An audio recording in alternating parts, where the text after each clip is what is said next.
مثال کے طور پر جو عالمی زبان ہے یا انٹرنیشنل زبان ہے وہ انگریزی ہے، اس کی بھی تھوڑی بہت تعلیم دی جانی چاہیے. ہمارے مدارس کو اپنے نصاب میں اس کو شامل اور نافذ کریں. زیادہ نہ پڑھائیں لیکن 1 گھنٹہ ہی اس کے لیے اگر مختص کر دیتے ہیں، جو بچے کے عربی اور فارسی وغیرہ پڑھتے ہیں، عربی جو درجات اس میں. اسی طریقے سے ہماری ریاست کی زبان ہندی ہے، اس کو بھی تھوڑی بہت پڑھانی چاہیے، چاہے وہ ہفتے میں 1-2 دن ہی پڑھائیں. ایک چیز اور ہے جس میں ہم کمزور رہ جاتے ہیں اور اس کی بڑی ضرورت ہے، قدم قدم پر اس کی ضرورت پڑتی ہے، وہ ہے حساب کتاب، میتھمیٹکس. اس کو بھی تھوڑا بہت جو ہے دنیا سے شروع کریں، جو دنیا درجات ہوتے ہیں عربی مدارس میں، یا حفظ کے دوران ہفتے میں اسی طریقے سے اس کو بھی پڑھانا ضروری ہے. ان چیزوں کو میں نے ضرورت محسوس کیا اور میں نے دیکھا بھی، اور میں خود بھی انہی مدارس سے ہو کر آیا ہوں. تو آج جو جن حالات سے میں 2-4 ہوں یا ہوتا ہوں، یا اس کو محسوس کرتا ہوں کہ اگر یہ چیز کاش کہ میں اس وقت حاصل کیا ہوتا ہے، یا ہمارے مدارس کے ذمہ دار اس کو وہاں انتظامات ان مضامین کا، ان سبجیکٹ کا کیے ہوتے، تو ہمیں آج ان تکالیف کا سامنا نہ کرنا پڑتا. یعنی ہمیں جو ہے عصری تعلیم کی شدید ضرورت ہے. شدید ضرورت ہے. الحمدللہ. اور آپ دیکھ رہے ہیں اس وقت ہمارے جو اکابر ہیں یا علماء کرام ہیں یا مدارس کے ذمہ دار ہیں، اس طرف توجہ بھی دے رہے ہیں. اور اس کو وجوہات کچھ بھی ہوں، اس کو ہم اس پس منظر میں نہیں جائیں گے، لیکن اس بات کو سر سید صاحب نے 100 سال پہلے اس سے قبل کہی تھی بات کہ یہ چیز بھی پڑھنی چاہیے. ایک ہاتھ میں ہمارے جو ہے سائنس ہو، دوسرے ہاتھ میں یعنی دائیں میں ہاتھ میں قرآن، اور دوسرے ہاتھ میں سائنس اور کلمہ کا تاج جو ہے بڑے سر پر ہونا چاہیے. یہ چیز انہوں نے عرض کی تھی. لیکن وہ حالات ہمارے قابل زیادہ بہتر سمجھ سکتے ہیں. جو حالات تھے انگریزوں کے دور کے، اپنے ایمان کو بچانا، عقیدے کو بچانا زیادہ ضروری تھا. لیکن جب ملک آزاد ہو گیا، وہ حالات تبدیل ہو گئے، تو اس کے بعد سے اس طرف توجہ دینی چاہیے تھی، جو کہ نہیں دی گئی، اور اس کا نقصان بہت زیادہ ہوا ہے. بہت زیادہ نقصان ہوا ہے، شاید 1 صدی بھی اس کو پورا نہ کر سکے. جی یہ بات حقیقت ہے کہ جس طریقے سے عصری تعلیم کی ضرورت تھی، اس طریقے سے ہماری کوششیں نہیں ہو سکیں، جس کی وجہ سے جو مثبت نتائج آنے چاہیے تھیں وہ نہیں آ سکیں. بے شک. اب ہمارے مسلم کمیونٹی میں دیکھیں گے آپ، بچے تعلیم زیادہ نہیں حاصل کرتے. اگر زیادہ اچھی تعلیم حاصل کرتے جاتے ہیں تو مدارس کی طرف جاتے ہیں، اور کچھ بچے اسکول میں جاتے ہیں. لیکن اسکول کا مسئلہ یہ ہے کہ ہمارے بچے 8-10 یا بہت انٹر تک زیادہ تعداد یہ ڈراپ آؤٹ کر جاتے ہیں. اس کو وجوہات بھی ہیں کیوں چھوڑ دیتے ہیں. اس کی وجہ کئی ہے، اگر آپ مجھے پوچھیں تو اس کا جواب میں دے سکتا ہوں کہ کیوں وہ ڈراپ کر جاتے ہیں اور چھوڑ دیتے ہیں. بچے اپنی تعلیم کو جاری نہیں رکھ پاتے ہیں. اس کے نمبر 1 وجہ تو یہ ہے کہ ہمارے گھر کے جو ماحول ہے، ہمارے آس پاس کا جو ماحول ہے، وہ بچے اسی چیز کو فالو کرتے ہیں، اسی چیز کو کرتے ہیں جو ہمارے گھر میں ہمارے آس پاس ہوتا رہتا ہے، ہمارے نیبر لوگ کرتے ہیں، یا اور دیگر رشتہ دار آتے ہیں، بتاتے ہیں، کرتے ہیں. مثال کے تو ہمارے قریشی برادری میں زیادہ تر ڈرائیور بننے کا رواج ہے. تو جب ایک ڈرائیور، ایک بھائی یا والد آتے ہیں گھر پہ، جو رپورٹ دیتے ہیں اپنی کہ میں آج یہاں سے چلا، یہاں تک پہنچا اور مجھے یہ چیزیں ملیں، اور پھر وہ نوٹ جب ٹیبل پر رکھتے ہیں، اس نے زیادہ نقصان پہنچایا اپنی برادری، قریشی برادری. کہ پرتاپ گڑھ کا جو ایک تعلیمی نظام ہے جو کمزور ہوا ہے، وہ والدین کے بے فکری کی وجہ سے ہوا ہے. بے فکری اور علم ان کے نہیں ہے، یا وہ غیر موجود ہیں، گھر میں موجود نہیں ہے، یا وہ تعلیم ان کے پاس وہ نہیں جو پڑھ رہے ہیں، جو پڑھا رہے ہیں، یا اس پر توجہ نہیں، اس کا فائدہ کیا ہے. جبکہ تمام تر ترقی کا راز جو ہے تعلیم کے اندر ہے. العلم نور والجہل ظلام. علم جو ہے روشنی ہے، اور جہالت جو ہے، نوخواندگی جو ہے، وہ اندھیرا ہے. هل يستوي الذين يعلمون والذين لا يعلمون. جاننے والے نہ جاننے والے برابر نہیں ہیں. پہلے پڑھتے ہوئے آپ پڑھتے چلے آئیں، کتنی بار تقریروں میں سنے، اقرأ باسم ربک الذی خلق، اور ہے وعلم آدم الاسماء کلها، علم الانسان ما لم يعلم. یہ تمام آیتیں دلالت اس بات پر کرتی ہیں کہ ہمیں علم حاصل کریں، علم میں اپنے کمال حاصل کریں، زیادہ پڑھیں. ترقی کا راز علم کے اندر ہی ہے. اب بدر کا واقعہ ہے، وہ دیکھ لیجئے آپ کہ آپ صلی اللہ علیہ وسلم نے بدری قیدیوں سے کہا تھا، فرمایا تھا کہ شکریہ جی، بدری قیدیوں سے فرمایا تھا جو قید ہو کر آئے تھے کہ آپ کی آزادی کی شرط یہ ہے کہ آپ ہمارے بچوں کو پڑھا دیجئے، 10 بچے کو پڑھا دیجئے، آپ آزاد ہیں. آپ کی فدیہ یہی ہے آزادی کا. تو یہ تعلیم کی اہمیت ہے. آپ صلی اللہ علیہ وسلم تو یہ بھی کہہ سکتے تھے آپ کو جو ہنر، فن اور کچھ دیگر چیزیں جو آتی ہیں اس کو آپ سکھائیے آپ، لیکن آپ نے کہا تعلیم. یہ سکھائیے. اگر اس لیے کہ تعلیم اگر حاصل کر لے گا تو تمام چیزوں میں انشاءاللہ مہارت حاصل کر لے گا, اس کی فکری بالغی بڑھے گی, سوچ اچھی ہوگی, مثبت ہوگی, تمام چیزیں اسی پر دار و مدار تعلیم کے اوپر. جی تو ہم پرتاپ گڑھ میں دیکھتے ہیں کہ جو ہمارے نوجوان ہیں ان کی زیادہ سے زیادہ تعلیم جو ہوتی ہے, اگر گاؤں میں ہم ایک نظر دوڑائیں تو محض 10-12 اس کے بعد وہ چھوڑ, جیسا کہ آپ نے ذکر کیا, اس کے بعد چھوڑ جاتے ہیں. اور پھر کیونکہ ان کے پاس کوئی میدان نہیں ہوتا ہے تو غیر شعوری طور پر جس طرف ان کا رجحان بڑھتا ہے وہ ہوتا ہے سیاست, اور انہیں کیونکہ ان کی تربیت اس سلسلے میں ہوئی نہیں ہوتی ہے, اور پھر وہ غیر شعوری طور پر ایسی حرکتیں کرتے ہیں جو قوم کو شرمندہ کرے اور علماء کو شرمندہ کرے, اور کہیں نہ کہیں یہ چیزیں جو ہے ان کے لیے مفید نہیں ہوتی. تو ان کے لیے آپ کیا کہنا چاہیں گے, آپ کا پیغام ان کے لیے کیا ہوگا؟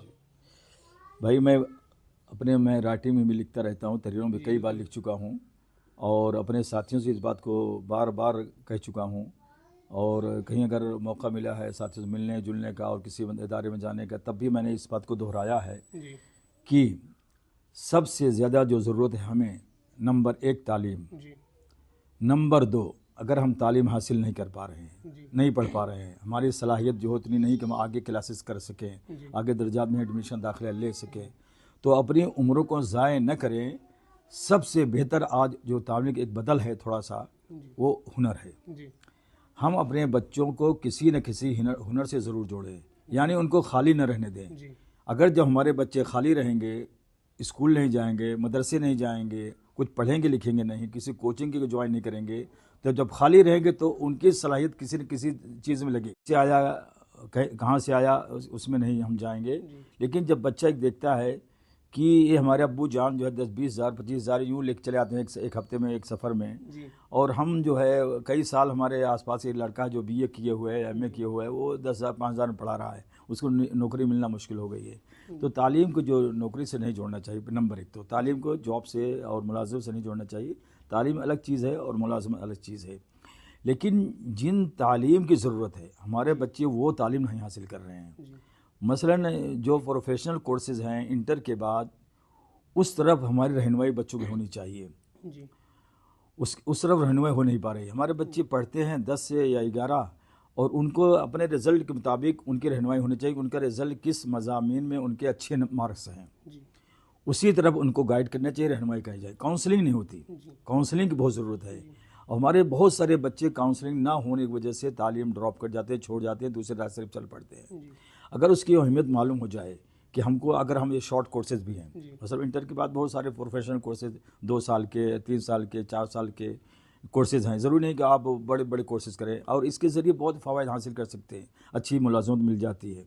تو یہ جو بچے کے اندر رہنمائی نہیں مل پاتی ہے, یا صحیح گائیڈنس ان کو نہیں مل پاتا, یا کاؤنسلنگ نہیں ہو پاتی ہے, تو اس وجہ سے بچے ہمارے آگے نہیں بڑھ پاتے. اور ایک چیز اور ہے, بچے اسکول جاتے ہیں اور آتے ہیں, سال بسال آتے جاتے رہتے ہیں, ہوم ورک نہیں کر پاتے.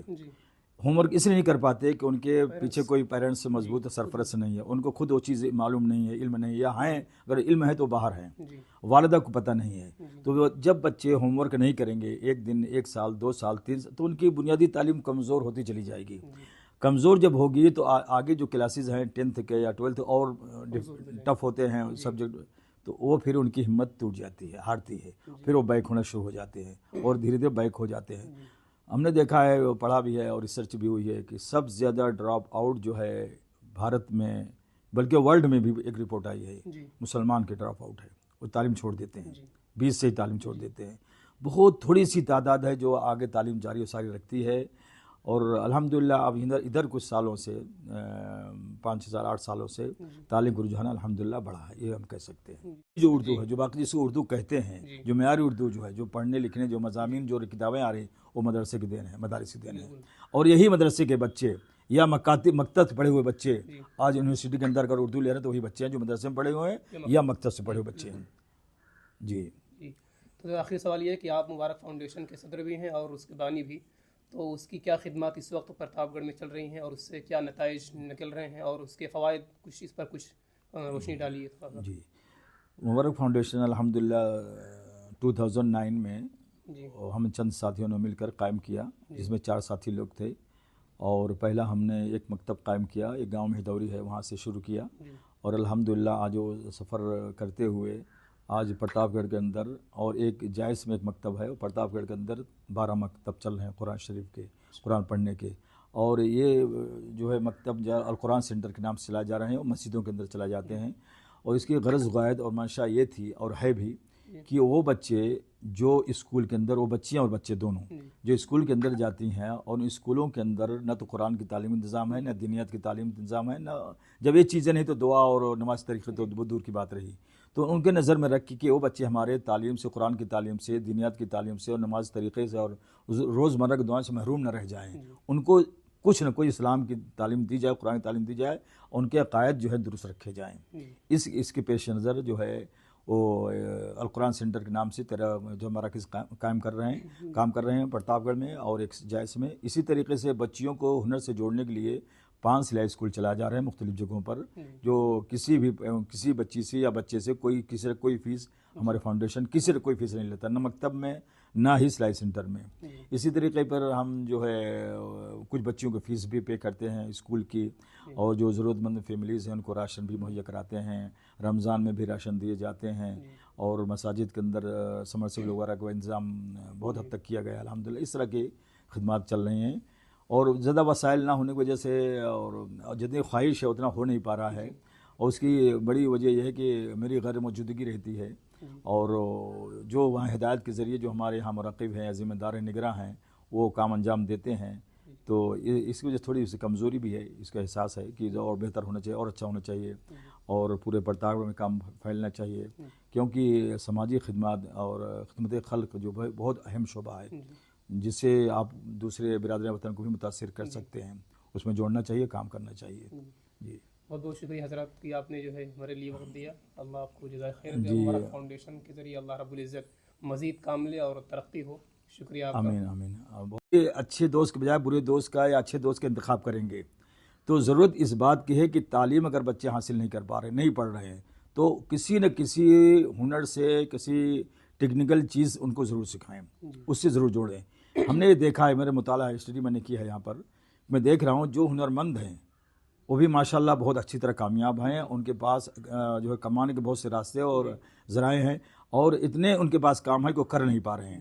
بلکہ ہم نے دیکھا شکایتیں ہیں کہ ہم نے بلایا فلاں آ نہیں پایا.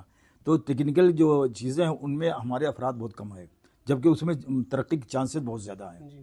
تو اگر اس چیز کو بچایا جائے گا تو ہمارے خیال سے جب کسی چیز وابستہ کر دیں گے آپ تو سیاست میں بہت کم جائیں گے. سیاست کی ایک عمر ہوتی ہے، اس سے پہلے اگر جوائن کریں گے تو یاد رکھیں کچی عمر میں تعلیم تو متاثر ہونا ہی ہونا ہے، اور ان کا مستقبل متاثر ہوگا. سیاست سے کچھ حاصل کر نہیں پائیں گے.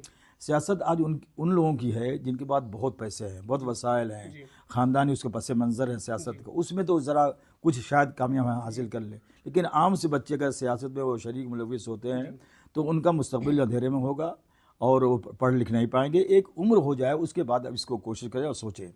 جی تو اس سے میں کہنے کا مقصد ہے آپ انہوں کسی ہنر سے جوڑیں تو انشاءاللہ وہ دوسری ایکٹیویٹیز میں یا جرائم کی طرف بھی ہمارے بچے بہت چلے گئے تھے، اب الحمدللہ اس میں بہت کمی آ گئی ہے. جی مولانا آپ کا یہ کہنا ہے کہ جو عمر تعلیم و تربیت کے لیے موضوع ہوتی ہے وہ عمر سیاست کے لیے قطعی مناسب نہیں ہے. قطعی مناسب. جی بالکل. اس وقت میں تعلیم اور تربیت ہی کی طرف ہماری توجہ ہونی چاہیے، نہ کہ سیاست کی طرف. جی بالکل ہم لوگ سیاست کی مخالف نہیں ہیں، سیاست ایک میدان اس میں آنا چاہیے، لیکن وہ عمر جو اس کے لیے مناسب اور موضوع ہو اسی وقت ہمیں آنا چاہیے. جی بے شک. ہر ایک چیز کی ایک عمر ہے. دیکھیے پڑھنے کی ایک عمر ہے، 18 سال 20 سال 25 سال بھی لوگ پڑھتے ہیں اگر ہائی کلاسز کر رہے ہیں، میڈیکل کورسز کر رہے ہیں، انجینئر بن رہے ہیں. اس کے بعد ہنر سیکھنے کی وہ عمر ہے کہ آپ انٹر کے بعد اگر 12th یا 10th کے بعد اگر نہیں کر رہے ہیں تو آپ ٹیکنیکل کوئی چیز سیکھیے. یہ عمر اس کی ہے.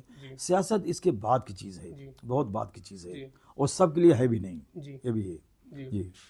جی مولانا شکریہ آپ کا. ایک اہم سوال یہ ہے کہ پرتاپ گڑھ میں کوئی ایسا ادارہ نہیں ہے کہ جہاں ہماری مسلم بچیاں اپنی پوری شریعت کی پاسداری کے ساتھ آگے بڑھنے کے لیے ان کے پاس مواقع ہوں، چانسز ہوں کہ وہ آگے کچھ کر سکیں، آگے کچھ مزید پڑھ سکیں. ایسا ادارہ اب تک ہمارے پاس نہیں ہے، تو اس کے لیے ہمیں کیا کرنا چاہیے؟ جی یہ آپ کا سوال ہے، اور اس پر جو ہے بہت سے لوگ جو ہیں جو تعلیم سے جنہیں محبت ہے اور جو بچوں کو تعلیم یافتہ بننا دیکھنا چاہتے ہیں، جو اپنے بچیوں کو ڈاکٹر اور انجینئرنگ میں لے جانا چاہتے ہیں. اور اس پہ بھی میں ایک بات کروں گا کہ لڑکیوں کو پڑھانا کیوں چاہیے، اس کو بتاؤں گا.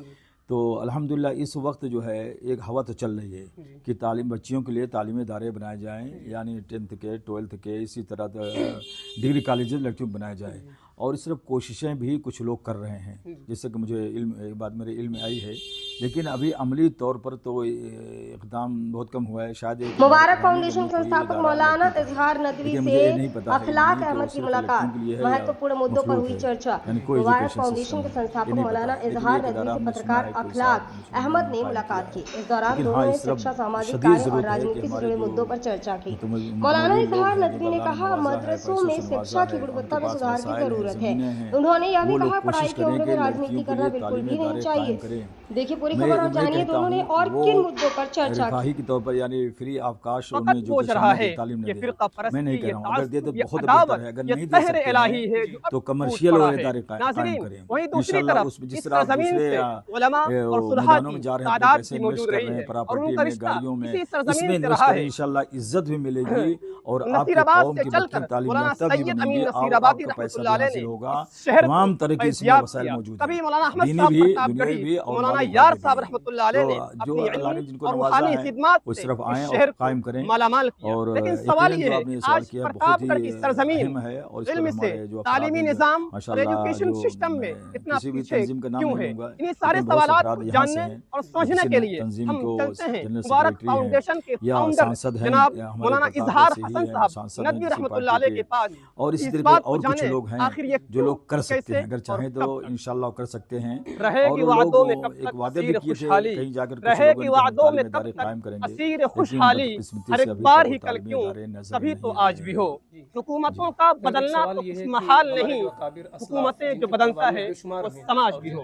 ناظرین آج ہم موجود ہیں اتر پردیش کے ضلع پرتاپ گڑھ ضلع میں، وہی پرتاپ گڑھ جو کبھی علماء، صلحاء، شعراء اور ادبا کی سرزمین رہی ہے۔ 1862 میں جلیل مانی پورے اٹھے تو آگے چل کر امیر مینائی کے جانشین ہوئے، جو آمد و رفت کے آداب کو سکھاتے ہوئے دنیا سے رخصت ہوئے کہ تنہا وہ آئیں جائیں، یہ ہے شان کے خلاف، آنا حیا کے ساتھ ہے، جانا ادا کے ساتھ۔ 1924 میں نابش پرتاپ گڑھی اٹھے، امن و امان اور محبت و بھائی چارگی، اپنائیت کا پیغام سنا کر 1984 میں وفات پائی کہ میرا ملک ہے، میرا وطن ہے، میری زمین، یہاں سبھی میرے اپنے ہیں، کوئی غیر نہیں۔ آج بھی اس شہر سے شعر و ادب کا رشتہ برقرار ہے۔ 50 سے زائد کتابوں کے رائٹر، مشرق و مربی جناب ڈاکٹر تابش مہدی صاحب اسی سرزمین سے تعلق رکھتے ہیں، جنہوں نے 1972 میں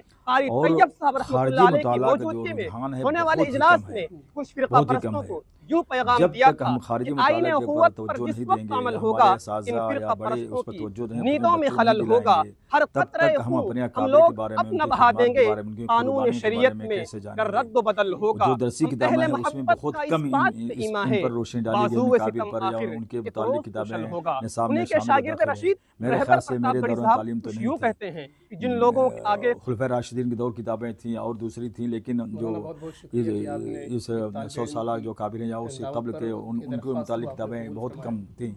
تو اور ایک کمی اور ہے کہ ہمارے جو ادارے ہیں ان میں لائبریریوں کا قیام بہت کم ہے، کتابیں بہت کم فراہم کی جاتی ہیں اور توجہ بھی نہیں دلائی جاتی، اور یہ معلومات جو ہے اس طرح کے جی کے جنرل نالج جو ہے، عام معلومات جو ہے یا اکابر سے یا بزرگوں سے یا بڑے رہنما جو ہیں جن نے بڑی قربانیاں دیش کے لیے، قوم کے لیے، ملت کے لیے دیا، بلکہ اپنی جانوں کو انہوں نے ختم کر دیا، اس کے قربان کر دیا، سارے آرام کو، عیش کو، ترقی کو، سب کچھ چھوڑ دیا، تک دیا، لیکن ہم نہیں جانتے۔ تو نہ جاننے کی وجہ سے ہم ان کے متعلق اگر کوئی سوال آتا ہے، چھوٹی چیزیں آتی تو ہم ان کے غلط کمنٹ کرتے ہیں، اور کمنٹ بھی بہت غلط انداز میں کرتے ہیں۔ اگر آپ کو علم نہیں ہے تو آپ خاموشی میں ہی نصیحت کرتا ہوں، اگر ہمیں کسی فیلڈ میں کسی مضمون متعلق معلومات نہیں ہے، کسی شخصیت متعلق کچھ نہیں ہے، تو ہم آپ نے سوال کیا کریں۔ ہمارے بولنے سے فائدہ کم، نقصان بہت زیادہ ہو جاتا ہے، قوم کے اندر ویسے بھی انتشار مزید انتشار پھیلتا ہے۔ تو ہم کوشش کریں کہ اپنے بچوں کو اس وقت ہمارے کابر نے اس چیز پر توجہ دلائے کہ آپ خارجی مطالعہ کریں، یعنی درس کے علاوہ جو کتابیں ہیں اسے بھی پڑھیں، ماحول میں اور اس کی بہت ضرورت ہے۔ جب آپ جانیں گے نا دنیا میں ضرورت کیا ہے، تقاضے آتی کیا ہیں،